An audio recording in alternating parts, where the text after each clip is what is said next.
Duty கிளம்பிட்டேன், நல்ல மழை பெய்யுது.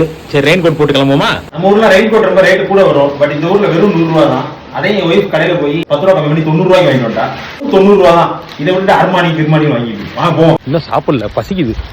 வேலைக்கு போற வழியில அப்படியே இந்த மாதிரி கிடக்கும், எடுத்து சாப்பிட்டு போக வேண்டியதான். சரி 2 பப்ளும் நிறைய கிடக்கு. அண்ணன்ட்ட கேட்டேன், அண்ணே பறிச்சுக்கலாமா, எடுத்துக்கவா? 10 பழம் எடுக்க சொல்லிட்டாரு. இங்கே ஒன்று இருக்கு, இங்கே 2 கிடக்கு. பப்ளூ நிறைய ஆல்ரெடி சாப்பிட்டோம். மேலே பாருங்க நிறைய பேஷன் ஃப்ரூட் இருக்கு. நம்ம கேட்டதுக்காக அவங்களே பறிச்சுக்கிட்டு இருக்காங்க. நிறைய பறிச்சு போட்டாங்க. ஒரு 2 நல்ல பழம் கிடைச்சிருச்சு. இங்கே கழுவிட்டு போயிருவோம். 10 பழம் பறிச்சுக்கோங்கட்டாரு. பட் இன்னைக்கு 3 தான் பழத்துக்கு கிடைச்சிருக்கு. இதை போய் சாப்பிட்டு வீடியோ போறோம். தேங்க்யூ. பக்கத்து வீட்டுக்காரங்க கொடுத்தாங்களா? பக்கத்து வீடா? இம்போர்ட்டடா, கிலோ 1500 ரூபா. சாப்பிடு. Thank you sir. நல்லா இருக்கு. ஆனா இப்ப வீடியோ பாத்துருவானே, யாரும் சொல்லிடாதீங்க.